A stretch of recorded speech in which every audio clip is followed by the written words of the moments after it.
ಪ್ರಜ್ವಲ್ ರೇವಣ್ಣ ವಿರುದ್ಧ ಅತ್ಯಾಚಾರ ಆರೋಪ ಕೇಸ್ಗೆ ಸಂಬಂಧಪಟ್ಟಂತೆ ಜಾಮೀನು ಪಡೆಯುವುದಕ್ಕೆ ಸೆಷನ್ಸ್ ಕೋರ್ಟ್ಗೆ ಅರ್ಜಿ ಸಲ್ಲಿಕೆಯನ್ನ ಮಾಡಲಾಗಿದೆ.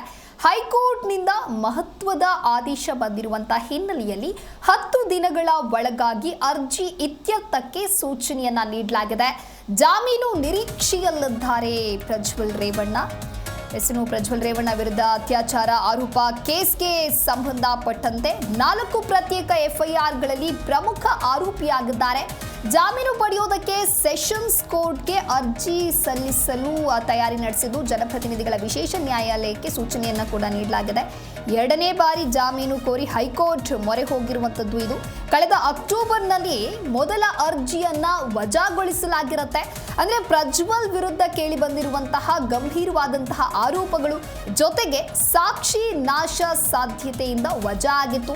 ಮಹಿಳೆಯ ಮೇಲೆ ಲೈಂಗಿಕ ದೌರ್ಜನ್ಯ, ಲೈಂಗಿಕ ಕಿರುಕುಳ, ಅಶ್ಲೀಲ ವಿಡಿಯೋ ಮಾಡಿದ್ದಂತಹ ಕೆಲವೊಂದಷ್ಟು ಗಂಭೀರ ಆರೋಪಗಳು ಇದ್ದಿರೋದ್ರಿಂದ ಕಳೆದ ಅಕ್ಟೋಬರ್ನಲ್ಲಿ ಮೊದಲ ಅರ್ಜಿಯನ್ನ ವಜಾಗೊಳಿಸಲಾಗಿತ್ತು. ಇನ್ನು 4 ಪ್ರತ್ಯೇಕ ಎಫ್ಐಆರ್ಗಳಲ್ಲಿ ಪ್ರಜ್ವಲ್ ಪ್ರಮುಖ ಆರೋಪಿ. ಹೈಕೋರ್ಟ್ ಸೂಚನೆಯಿಂದ ಪ್ರಜ್ವಲ್ ಕೊಂಚ ನಿರಾಳವಾದಂತಿದೆ. ಜಾಮೀನು ಸಿಗಬಹುದು ಅನ್ನುವಂತಹ ನಿರೀಕ್ಷೆಯಲ್ಲಿದ್ದಾರೆ. ಈ ಕುರಿತಂತೆ ಮತ್ತಷ್ಟು ಮಾಹಿತಿಯನ್ನ ನೀಡಲಿದ್ದಾರೆ ನಮ್ಮ ಪ್ರತಿನಿಧಿ ಭವ್ಯ ಸುನೀಲ್ ದೂರವಾಣಿ ಸಂಪರ್ಕದಲ್ಲಿ. ಭವ್ಯ, ಇನ್ನು ಪ್ರಜ್ವಲ್ ರೇವಣ್ಣ ವಿರುದ್ಧದ ಅತ್ಯಾಚಾರ ಆರೋಪ ಕೇಸ್ಗೆ ಸಂಬಂಧಪಟ್ಟಂತೆ ಹೈಕೋರ್ಟ್ನಿಂದ ಮಹತ್ವದ ಆದೇಶ ಬಂದಿರುವಂತಹ ಹಿನ್ನೆಲೆಯಲ್ಲಿ ಜಾಮೀನು ಸಿಗಬಹುದು ಅನ್ನುವಂತಹ ನಿರೀಕ್ಷೆಯಲ್ಲಿ ಇದ್ದಾರೆ ಪ್ರಜ್ವಲ್ ರೇವಣ್ಣ ಅಂತ ಹೇಳಿ ಈ ಕುರಿತಂತೆ ಹೆಚ್ಚಿನ ಮಾಹಿತಿಯನ್ನು ಕೊಡ್ತಾ ಹೋಗೋದಾದ್ರೆ,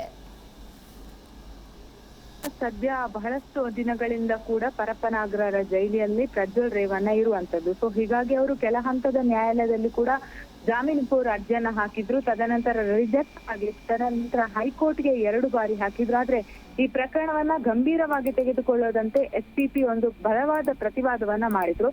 ಆದ್ರೆ ನಿನ್ನೆ ಹೈಕೋರ್ಟ್ ನಿಂದ ಮಹತ್ವದ ಆದೇಶ ಅಂದ್ರೆ ಏನಂದ್ರೆ ಜಾಮೀನು ಪಡೆಯಲು ಸೆಷನ್ಸ್ ಕೋರ್ಟ್ಗೆ ಅರ್ಜಿಯನ್ನ ಸಲ್ಲಿಸಬಹುದು ಅಂತ ಹೇಳಿದ್ದಾರೆ. ಸೊ ಹೀಗಾಗಿ 10 ದಿನಗಳ ಒಳಗಾಗಿ ಅರ್ಜಿ ಇತ್ಯರ್ಥಗೊಳಿಸುವಂತೆ ಸೂಚನೆ ಕೊಟ್ಟಿರುವಂತದ್ದು. ಸೊ ಹೀಗಾಗಿ ಜನಪ್ರತಿನಿಧಿಗಳ ವಿಶೇಷ ನ್ಯಾಯಾಲಯಕ್ಕೆ 2ನೇ ಬಾರಿ ಅಂದ್ರೆ ಜಾಮೀನು ಕೋರಿ ಅರ್ಜಿಯನ್ನ ಸಲ್ಲಿಕೆ ಮಾಡ್ತಾರೆ. ಸೊ ಈಗಾಗಲೇ ಅವರ ವಕೀಲರು ಕೂಡ ತಯಾರಿಯನ್ನ ಮಾಡಿದ್ದಾರೆ ಅನ್ನೋ ಒಂದು ವಿಚಾರ ಕೂಡ ತಿಳಿದಿರುವಂತದ್ದು. ಸೊ ಕಳೆದ ಅಕ್ಟೋಬರ್ನಲ್ಲಿ ಮೊದಲ ಅರ್ಜಿಯನ್ನ ವಜಾಗೊಳಿಸಲಾಗಿತ್ತು.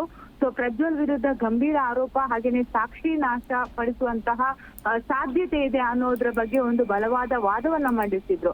ಸೊ ಪ್ರಜ್ವಲ್ ರೇವಣ್ಣ ಮೇಲೆ ಮಹಿಳೆಯ ಮೇಲೆ ಲೈಂಗಿಕ ದೌರ್ಜನ್ಯ, ಲೈಂಗಿಕ ಕಿರುಕುಳ, ಅಶ್ಲೀಲ ವಿಡಿಯೋ ಮಾಡಿದಂತಹ ಆರೋಪ ಇರುವಂತದ್ದು. ಒಟ್ಟು ಇವರ ಮೇಲೆ 4 ಪ್ರತ್ಯೇಕವಾಗಿ ಎಫ್ಐಆರ್ಗಳು ಕೂಡ ದಾಖಲಾಗಿರುವಂತದ್ದು. ಸೊ ಹೀಗಾಗಿ ಜನಪ್ರತಿನಿಧಿಗಳ ವಿಶೇಷ ನ್ಯಾಯಾಲಯದ ನ್ಯಾಯಾಧೀಶರಾದಂತಹ ಗಜಾನನ್ ಭಟ್ ಕೂಡ ಈ ವಿಚಾರದ ಬಗ್ಗೆ ಬಹಳಷ್ಟು ಒಂದು ಗಂಭೀರವಾದಂತಹ ನಿರ್ಧಾರವನ್ನ ಕೂಡ ತೆಗೆದುಕೊಂಡಿದ್ರು.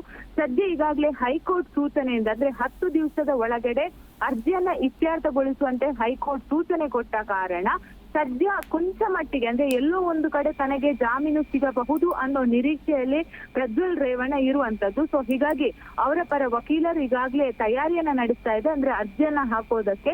ಸೊ 10 ದಿವಸಗಳ ನಂತರ ಒಂದು ವೇಳೆ ಜನಪ್ರತಿನಿಧಿಗಳ ವಿಶೇಷ ನ್ಯಾಯಾಲಯದಲ್ಲಿ ಈಗಾಗಲೇ ಟ್ರಯಲ್ ಹಂತದಲ್ಲಿರುವಂತದ್ದು. ಯಾಕಂದ್ರೆ ಯಾರ ಮೇಲೆಲ್ಲ ಲೈಂಗಿಕ ಕಿರುಕುಳ ಮಾಡಿದ್ದಾರೆ ಅನ್ನೋ ಆರೋಪ ಇದೆ. ಸೊ ಅವರ ಸಾಕ್ಷ್ಯಗಳ ವಿಚಾರಣೆ ಕೂಡ ಆಗಿರುವಂತದ್ದು. ಅದರ ಪ್ರಮುಖವಾಗಿ ಬಲವಾದ ಸಾಕ್ಷ್ಯಗಳನ್ನ ಕೂಡ ನೊಂದಂತಹ ಮಹಿಳೆಯರು ನೀಡಿರುವಂತದ್ದು.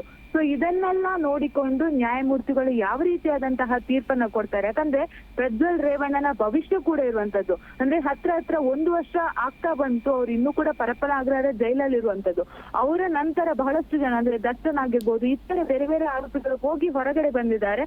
ಆದ್ರೆ ಪ್ರಜ್ವಲ್ ರೇವಣ್ಣ ಇನ್ನೂ ಕೂಡ ಪರಪ್ಪನಾಗ್ರಹರ ಜೈಲಲ್ಲೇ ಇರುವಂತದ್ದು. ಸೊ ಹೀಗಾಗಿ ಯಾವ ರೀತಿಯಾದಂತಹ ತೀರ್ಪನ್ನ ಜನಪ್ರತಿನಿಧಿಗಳ ವಿಶೇಷ ನ್ಯಾಯಾಲಯ ನೀಡುತ್ತೆ ಅನ್ನೋದು ಕೂಡ ಇಲ್ಲಿ ಬಹಳಷ್ಟು ಪ್ರಮುಖವಾಗಿದೆ. ದಿವ್ಯದಾಸ್. ಓಕೆ, ಥ್ಯಾಂಕ್ ಯು ಭವ್ಯ ನಿಮ್ಮೆಲ್ಲ ಮಾಹಿತಿಗಾಗಿ.